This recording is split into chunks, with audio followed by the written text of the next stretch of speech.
नमस्कार, मैं हूं संजय शर्मा। आप देख रहे हैं 4 पीएम न्यूज नेटवर्क। जैसे ही चुनाव आता है, पीछे पीछे से सीबीआई जरूर आ जाती है। बंगाल में चुनाव खत्म होने के बाद भी सीबीआई मुश्किल कर रही है और उत्तर प्रदेश में चुनाव शुरू होने से 6 महीने पहले ही सीबीआई धमक गई। रिवर फ्रंट घोटाले के नाम पे धमकी है, जिसकी जांच वो 4 साल से कर रही थी। चाचा शिवपाल और भतीजे अखिलेश यादव के बीच दोस्ती अभी पूरी तरह परवान पे चढ़ी नहीं है। बातचीत जारी थी, लेकिन इस बीच में सीबीआई आ गई और संकेत दे दिया कि अगर ज्यादा गलवहियां करी तो उसके अंजाम क्या होंगे। सीबीआई के चुनाव में क्या भूमिका रहती है और नेता कितने डरते हैं सीबीआई से, इस बात को समझने के लिए मैंने एक आज खास पैनल आपके लिए बुलाया है। दीपक शर्मा जी, बहुत जबरदस्त उनको अनुभव है सीबीआई का, ईडी का। सीबीआई की तमाम बड़ी स्टोरी उन्होंने ब्रेक करी है और अभी एक वो लखनऊ की सीबीआई का किस्सा बता रहे थे। अभी आगे बातचीत में वो किस्सा सुनाएंगे। तो एक इतने अनुभवी पत्रकार है जिनको पता है कि सीबीआई के एक्ट क्या होते हैं, किस तरह रिएक्शन करती है सीबीआई। मेरे साथ हैं समीक्षक पत्रकार अभिषेक कुमार, मेरे साथ है जो एक एक घटना की काफी तह तक जाके पड़ताल करते हैं और जानते हैं कि कौन सा स्टेप राजनीति में कब उठाया जाता है। ममता जी मेरे साथ जुड़ी हैं नोएडा से, इंडिया टुडे से तमाम बड़ी मैगजीनों में उन्होंने काम किया है, जानती हैं कि राजनीति की नब्ज क्या होती है। शुरुआत करूंगा दीपक भैया आपसे, क्योंकि आपको बहुत अनुभव है सीबीआई जैसी बड़ी बड़ी खतरनाक एजेंसी को देखने का, झेलने का। पहले दर्शकों को अपना वो वाला अनुभव बताइए जो लखनऊ में आपके साथ हुआ, फिर आगे बात को बढ़ाएंगे। नहीं, देखिए, ये तो जॉब हैजर्ड्स हैं। जब आप कोई इन्वेस्टिगेटिव खबर करते हैं तो जाहिर तौर पे उसके कुछ बंदिशें भी होती हैं जिनका सामना आपको करना पड़ता है। और मुझे याद आ रहा है कि एक एलडी अरोड़ा मर्डर केस हुआ था इलाहाबाद का, बड़ा फेमस। और अभिषेक अगर गूगल पे सर्च करेंगे तो ये मुंबई बम धमाकों के बाद ये मर्डर हुआ। और एलडी अरोड़ा कस्टम कमिश्नर थे। दाऊद इब्राहिम के खिलाफ इन्होंने सबसे ज़्यादा जो है सीजर्स किए थे और इनके पास मुंबई बम धमाकों की बड़ी मतलब अहम जानकारियां थी। तो इनको मुंबई के पुलिस कमिश्नर एमएन सिंह ने तुरंत इनको जहाज से कहा कि आप फौरन जो है बॉम्बे में इन्वेस्टिगेशन को ज्वाइन करिए। पूरा देश हिला हुआ था, 200 से ज़्यादा लोग मर चुके थे। और जैसे ही एलडी अरोड़ा अगले दिन अमौसी एयरपोर्ट पर लखनऊ से फ्लाइट पकड़ने वाले थे दिल्ली और वहाँ से बॉम्बे के लिए, कि उसी दिन 5 बजे दफ्तर से लौटते समय इलाहाबाद में 4-5 गोलियां उनको मारी गईं। और बाद में ये पता लगा कि ये बबलू श्रीवास्तव के गिरोह ने, उसमें कुछ लखनऊ के लड़के शामिल थे, इन लोगों ने ये हत्या करी है। और ये हत्या दाऊद इब्राहिम ने कराई थी। तो उसी सिलसिले में हमने कुछ एक रिपोर्ट प्रकाशित करी। हम लोग के सूत्र होते, हमने बताया कि भाई लखनऊ के ये लड़के थे, शूटर थे, और हमको सीबीआई उठा ले गई। तब मैं दैनिक जागरण में काम करता था और हमको यहाँ से पकड़ के ले गई। हमने सोचा कि कुछ चाय वाय पिलाएंगे, कुछ पूछेंगे, लेकिन डिप्टी एसपी साहब थे, उन्होंने एकदम से रिवॉल्वर रख दिया और कहा कि आप शामिल हैं इसमें, बताइए ये आपको पता कैसे लगा शूटर कौन कौन से हैं, और मैं आपको बंद कर दूंगा, ये कर दूंगा। मैंने कहा देखिए, कायदे से बात करिएगा, मैं पत्रकार हूँ, खबर पूछनी तो पूछिए। लेकिन ये बस वहाँ पर थोड़ी सी गर्मा गर्मी हुई और उन्होंने मुझे उसी कमरे में बंद कर दिया। इत्तेफाक से वहाँ एक जयंत कश्मीरी करके एक इंस्पेक्टर थे, तो मैंने उनको फ़ोन करके, मतलब फ़ोन तो नहीं कर सकता था, संपर्क किया। मैंने कहा किसी तरह से इत्तला कर दीजिए। तो उसके बाद क्या हुआ कि तमाम पत्रकार, हेमंत शर्मा, हेमंत तिवारी, और मतलब 250, 300, 400 पत्रकारों ने पहली बार लखनऊ में लीला सिनेमा के बगल में सीबीआई का मुख्यालय था, वहाँ घेराव किया और संजय भाई हम किसी तरह से रिहा हुए। तो ये एक तो दीपक भाई, इसी पे सवाल ये कि जब आप जैसे पत्रकार को धमका सकती है सीबीआई, तो आज चाचा को धमकाने आ गई, तो फिर चाचा धमकेंगे या नहीं धमकेंगे, और क्यों आई होगी सीबीआई चुनाव से पहले उत्तर प्रदेश में? देखिए, मुझे जहां तक लगता है कि ये पुराना मामला था और इस पुराने मामले में कुछ ऐसे अधिकारी थे जो बहुत खास थे, वो आज योगी जी के खास हो गए। और सरकार को जहां तक निष्ठा की बात है, इंटीग्रिटी की बात है, कोई समस्या नहीं आई।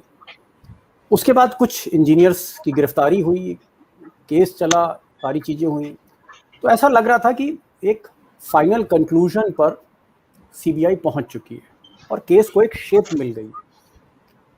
लेकिन अचानक हमने देखा कि फिर एक फ्रेश एफआईआर, और इस फ्रेश एफआईआर में तकरीबन 250 लोग उनको शामिल कर दिया, उनको नामजद कर दिया गया है। इसमें एक फ्रांस की कंपनी भी है, और मैं कहिए तो उसका नाम बताऊं, फ्रांस की कंपनी, ये बड़ी चौंकाने वाली है कि ये फ्रांस की company aquatic show international, aquatic show international, ये एक स्ट्रेस बोरो फ्रांस में जगह है, वहां पर ये कंपनी है, और तकरीबन 55 लाख यूरो का करार हुआ था इसका उत्तर प्रदेश की तत्कालीन सरकार से। इस कंपनी को भी इसमें आरोपी बनाया गया। मतलब आप यूं कह सकते हैं कि एक समय जब फ्रांस की जांच एजेंसी भारत की एक कंपनी की जांच कर रही है, हफ्ते भर पहले आपने सुना होगा राफेल में, फ्रांस की अदालत, फ्रांस की जांच एजेंसी जब भारत की एक कंपनी, एक बहुत बड़े कॉरपोरेट घराने की कंपनी, उसकी जांच कर रही है, शुरू कर रही है, उसी वक्त भारत ने भी, सीबीआई ने भी एक फ्रांस की कंपनी की जांच शुरू कर दी है। तो एक इसका ये भी एक जो विद इन द लेयर्स एक जो मामला है वो ये भी है। लेकिन इसको अगर हम हटा दें, इसको थोड़ी देर के लिए हम भूल जाएं, तो हम देखते हैं कि आखिर वजह क्या है। वजह यह है कि एक अमित शाह ने अल्टीमेटम दिया है अखिलेश यादव को कि अगर तुम जुलाई से प्रचार शुरू करोगे तो हम जुलाई से जांच शुरू करेंगे। ये एक मैसेज है, यानी आप अभी माहौल को ना गरमाइए, आप अभी सड़कों पर मत आइए, आप अभी अपना इलेक्शन कैंपेन शुरू मत करिए। ये एक मैसेज है कि एक तलवार सर पर टांग दी है। और मैं आपको पहले भी बता रहा हूं कि मोदी जी के पास और शाह साहब के पास दिल्ली में किस्म किस्म के तोते हैं, और वो तोते पिंजरे में बंद हैं, अलग अलग पिंजरों में बंद हैं। एक तोते का नाम सीबीआई है, दूसरे तोते का नाम ईडी है, तीसरे तोते का नाम इनकम टैक्स है, चौथे तोते का नाम एनआईए है। ये सारे तोते छोड़े जाते हैं कि करके जहां इनकी जरूरत पड़ती है। और चौंकाने वाली बात यह है कि अगर मोदी जी और अमित शाह अगर ये पॉलिटिकल मिसयूज के जो विक्टिम रहे हैं, इन तोतों ने इन्हीं को काटा था टाइम पे, इन्हीं तोतों ने, ये तोते इन पर भी छोड़े गए थे। अगर थोड़ी सी भी सेंसिबिलिटी होती, थोड़ा सा भी एक होता है ना कि यार एक फ्यूचरिस्टिक माइंड है, थोड़ा सा बड़ा दिल है, आप अगर इस तरह के पॉलिटिकल केसेस के विक्टिम रहे हैं तो कम से कम आपको वो कार्ड नहीं खेलना चाहिए। जिस चीज से आप घायल हैं, आप उसको, आपको रिफॉर्म करना चाहिए। लेकिन वही तोते आप इस्तेमाल कर रहे हैं। और जब राफेल का संकट उभर के सामने आया तो ये तोता दिल्ली से छोड़ दिया गया आज सुबह सुबह, और घरों घरों में आपने छापे मारे, पुरानी फाइल खंगाली जा रही है। कोशिश ये है कि किसी तरह से आप शारदा कैनाल के यादव साहब जो इंजीनियर थे उनकी गर्दन पकड़िए, उनसे आप 164 का बयान कराइए, कुछ नेताओं के नाम लीजिए, फिर उन नेताओं के नाम को आप अखबार वालों को बताइए कि साहब ये लोग हैं, फिर पूछताछ का बहाना करिए और एक माहौल बना दीजिए विरोधी पार्टियों पे। ये एक स्ट्रैटेजी है। मुझे लगता है कि Amit Shah is too late now. आखिरी 6-7 महीनों में इस तरह की चीजें राजनीति में बूमरैंग करती है। आप देखिए केजरीवाल, अरविंद केजरीवाल, मनीष सिसोदिया को बहुत घेरने की कोशिश हुई तमाम मामलों में। आप देखिए केरला के मुख्यमंत्री को घेरने की कोशिश हुई गोल्ड स्मगलिंग केस में, लेकिन वो जमकर लड़े, मुंह तोड़ जवाब दिया। आप देखिए ममता बनर्जी को आखिरी 5 महीने में, 6 महीने में उनके भतीजे, उनकी बहू की बहन, इनको घेरने की कोशिश हुई।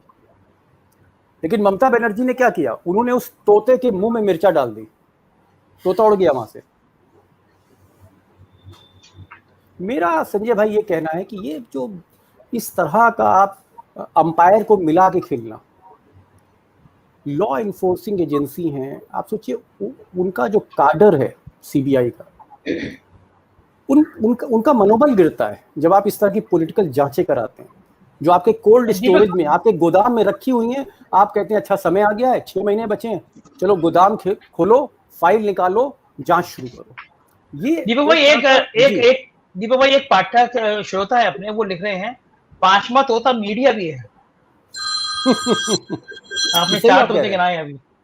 देखिए, जब पहली बार इराक का युद्ध हुआ अमेरिका के साथ और जॉर्ज बुश उस वक्त प्रेसिडेंट थे, तब हमने पहली बार सुना, हम भी यंग जर्नलिस्ट थे अभिषेक भाई की तरह, और हमने एक वर्ड सुना, एक फ्रेज कॉइन किया गया, एम्बेडेड जर्नलिस्ट। वो एम्बेडेड जर्नलिस्ट का मतलब कि वो पत्रकार जो उस महकमे से जिसकी बीट कवर करते थे उसमें जड़े हुए थे, एम्बेडेड थे।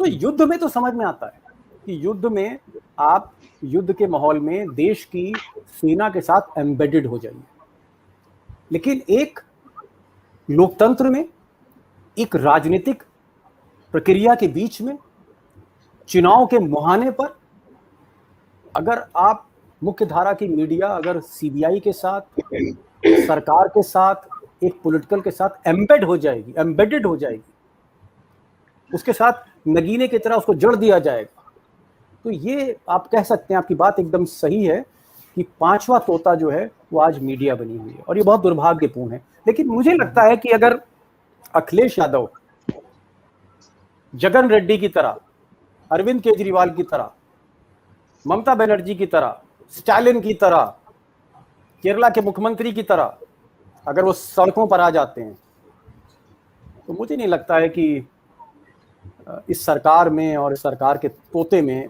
उतना दम है कि वो आगे बढ़ पाएं, जाल फेंक पाएं, क्योंकि आखिरी 6 महीने में जो भी कुछ होता है उसका असर उल्टा होता है।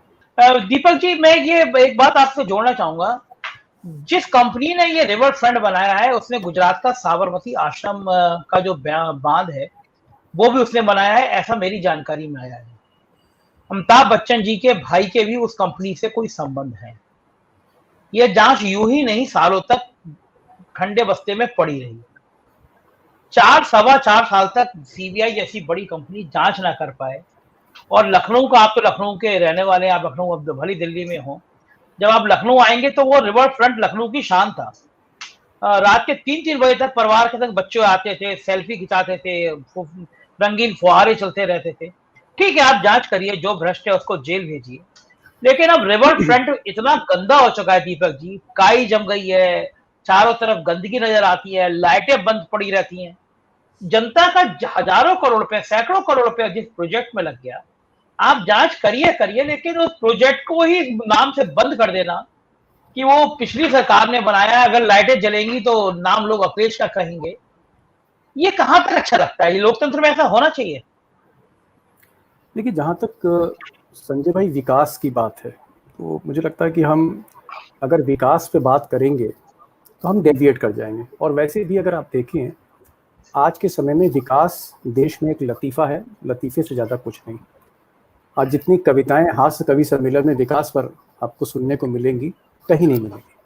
तो विकास को हम छोड़ दें, इस सरकार ने विकास क्यों नहीं किया, रिवर फ्रंट का क्यों ऐसे ही छोड़ दिया। बहुत ऐसी इमारतें हैं, बहुत से ऐसे अस्पताल हैं, बहुत से ऐसे प्रोजेक्ट हैं जिनका वही हाल था जहां पर अखिलेश यादव छोड़ के गए थे। तो हम डेविएट नहीं करते। मैं 2-3 बातें कहूँगा। एक तो विंडिक्टिवनेस। देखिए क्या होता है, जो दर्शक को समझने की ज़रूरत है कि जब कोई खूंखार माफिया या कोई बड़ा माफिया जब कोई डील करता है या बार्गेन करता है, तो वो टेबल पे रिवॉल्वर रख देता है, असलहा रख देता है। श्री प्रकाश शुक्ला का नाम सुना होगा, वो AK-47 रख देता था मेज के ऊपर। तो मैं कह रहा हूँ कि बड़े माफिया क्या करते हैं, वो असलहा रख देते हैं और तब डील करते हैं। तो सीबीआई एक वेपन है जिसको टेबल पे रखा गया है, इससे डरना नहीं है। जहां तक विंडिक्टिवनेस की बात है, वो एक महत्वपूर्ण बात है। मैं आपको एक खबर मैंने ब्रेक करी थी, एकदम से याद आई। 2015 सितंबर, डेट नहीं बता पाऊंगा, लेकिन वो अभिषेक भाई चेक करके बता देंगे। सितंबर 2015 की तारीख थी, उसी वक्त वो पीरियड था। वीरभद्र सिंह उस वक्त हिमाचल प्रदेश के मुख्यमंत्री थे और वहां भी चुनाव होने वाले थे। उनकी बेटी की शादी थी, उनकी बिटिया की शादी थी, और जिस दिन शादी थी बारात आ गई थी, मंदिर में सारी रस्मों रिवाज चल रहा था, घराती थे, बाराती थे, अधिकारी थे, सब लोग थे। आप सोचिए कोई बाप अपनी बेटी को विदा कर रहा हो, शादी कर रहा, कितना सेंसिटिव मुद्दा होता है, दुश्मन भी उधर नहीं देखता है। और उस वक्त पर, उस तारीख में, उस समय सीबीआई को कहा गया कि आप जाइए और पुराने डीए केस में इनके यहां छापा डालिए। ये 2015 की बात बता रहा हूं, अभूतपूर्व घटना है। इससे बड़ा बदले की भावना की आपको मिसाल नहीं मिलेगी। लेकिन वीर बहादुर सिंह को मैं सलाम करता हूं कि उन्होंने कहा ठीक है, कोई बात नहीं। उन्होंने अपने समधियों को बताया कि भाई हाँ, सीबीआई आ गई है, मैं पर्दा नहीं डालूंगा। और वो बारात छोड़ के चले गए और उनका ठीक है, आप मेरा इंट्रोगेशन करिए, बाद में बारात विदा हो जाएगी। क्या वजह थी, क्या कारण था? क्योंकि वीरभद्र की एक लड़की गुजरात में जज थी और उस जज ने अमित शाह को बेल नहीं दी थी। अभिषेक जी चेक करिएगा इसको, पूरे वाक्य को, किताब लिखिए इस पर, बदले की भावना। अब आप देखिए, ये बैकड्रॉप है और ये चीज अखिलेश जी को सुननी चाहिए। मेरा कोई परिचय नहीं तो मैं तो लिंक नहीं भेज सकता हूं, आप लिंक भेजिएगा उनको कि अगर इनसे आप बार्गेन करेंगे तो आप नायडू बाबू बन जाएंगे। इनसे बार्गेन नहीं करना है। ये विंडिक्टिव हैं, ये छोड़ते नहीं है। मामला हो ना हो, चिदम्बरम को भेजेंगे ये जी। एक्सेस जो मामला था पूरा चिदम्बरम के खिलाफ, क्या हुआ उसमें? बेल हो गई। अब कोई मामला उसका है कहीं? तो अगर ये लोग सीबीआई को भेजते हैं, फिर ईडी को भेजेंगे, फिर इनकम टैक्स को भेजेंगे, तो अगर कोई डरा वो मरा। सलीम जावेद साहब ने लिखा है, शोले में डायलॉग था कि जो डर गया वो मर गया। और एक कोल्ड ड्रिंक थी, उसका ऐड था कि डर के आगे जीत है। लेकिन आप ये अभिषेक जी को सलाह अपनी वापस ले लीजिए किताब लिखने की, बड़े खराब माहौल है इस समय। इस तरह की बदले की भावना डाली किताब आ गई तो इनका सब बुढ़ापा तक हम पहचान नहीं पाएंगे कब तक अभिषेक जी। देखिए किस तरह से ये जो जिसे आप कहते हैं ना कि सो कॉल्ड इलेक्शन की बिसात बिछाई जाती है। देखिए 2016 में क्या हुआ, 17 में चुनाव था, 2016 में क्या हुआ याद करिए, नवंबर में, 8 नवंबर को नोटबंदी हो गई। और जो भी, मैं रघुराम राजन को सुन रहा था, एक बहुत बड़े उनकी टॉक थी हार्वर्ड यूनिवर्सिटी में या किसी अमेरिकन यूनिवर्सिटी में, और वहां पर उन्होंने कहा नोटबंदी का जिक्र करते हुए, former governor reserve bank of India, कि ये जो नोटबंदी थी इसका एक फायदा जो था वो उत्तर प्रदेश में सरकार को उठाना था, कि किस तरह से पूरे फाइनेंशियल पाइपलाइन को तोड़ दीजिए। सबको मालूम है कि इलेक्शन जब लड़ा जाता है तो उसमें कैश का एक रोल होता है, लिक्विडिटी का एक रोल होता है। तो जो सरकार जीतने के लिए, चुनाव जीतने के लिए नोटबंदी ला सकती है, उसका जो फौरी कारण था कि साहब नवंबर में ही क्यों, आचार संहिता से पहले ही नोटबंदी क्यों? There was a design behind that. और उसी तरह का एक डिजाइन यहां पर भी बुना जा रहा है कि हम रिवर फ्रंट मामले को खोलेंगे, फिर माइनिंग मामले को खोलेंगे। और देखिए सीबीआई में क्या होता है कि जो भी अक्यूज है, आप उससे एक बयान ले लीजिए 164 का, वो बता देगा साहब हमने यहाँ से पैसा मिला था, हम कोठी में गए थे, बक्से में पैसा जाके हमने दे दिया था, एक अधिकारी ने वो डब्बा रिसीव किया था, गाड़ी नंबर दे देगा। बाकी तो सब मोबाइल के कॉल डिटेल वगैरह तो जोड़ के सब एक केस तो बना ही दिया जाता है। सीबीआई को एक्सपर्टाइज है। सवाल इस बात का है कि क्या आप डर के, क्या आप दब के, क्या आप बैकफुट पर जाके पीछे हटकर ये चुनाव लड़ेंगे, या आपको तलवार लेके घोड़े पे बैठना है? तय करना होगा। और जिस तरह के हालात है संजय भाई, वो सिर्फ पंचायत चुनाव की हार नहीं है, वो कोरोना की बदइंतजामी है, वो आर्थिक मंदी है, विकास मैंने कहा लतीफा बन चुका है। आप बताइए, आप तो संपादक हैं और उत्तर प्रदेश को आप हथेली की तरह जानते हैं, आप ये बताइए कि बिजली उत्तर प्रदेश की सरकार बाहर से खरीद रही है, महंगी बिजली खरीद रही है। क्या पिछले 4.5 साल में 1 मेगावाट का उत्पादन किया गया हो यूपी में?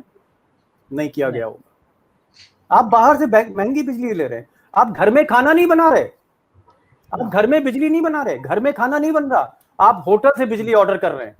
तो जब आप होटल से बिजली लेंगे, निजी कंपनियों से बिजली लेंगे, तो आपको महंगी मिलेगी कि नहीं मिलेगी? नहीं सोचना चाहिए था।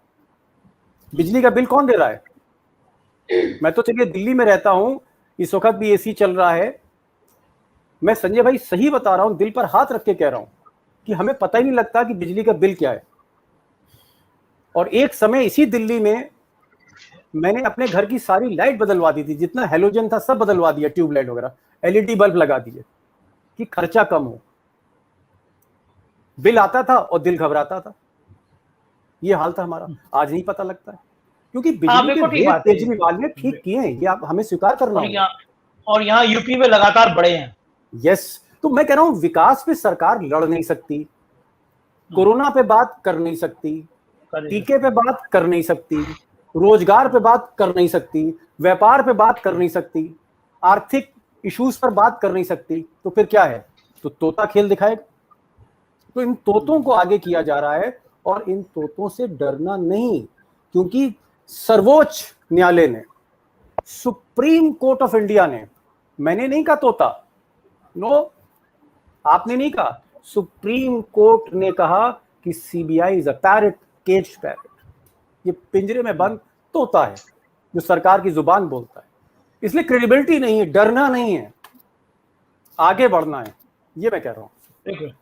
ममता जी, क्या लग रहा है अखिलेश यादव की जो मन स्थिति है, जिला पंचायत सदस्य सबसे ज्यादा उनके, लेकिन डीएम और एसपी तो हाथ में लाठी लेकर ऐसे आ गए जैसे वो पेरोल पर हो, भूल गए कि संविधान की भी कसम खाते हैं वो नौकरी में आने से पहले। तो इन हालातों में जब उन्होंने देख लिया कि एक जिला पंचायत अध्यक्ष का चुनाव कैसे जीता जाता है, और सबसे बड़ी बात, उसके बाद बड़े से बड़े लोग शान से आके कहते हैं कि हमारे तो सबसे ज्यादा सदस्य थे। हंसी की बात यह है, जिस दिन रिजल्ट आया उस दिन तो आवाज ही नहीं निकल रही थी किसी की।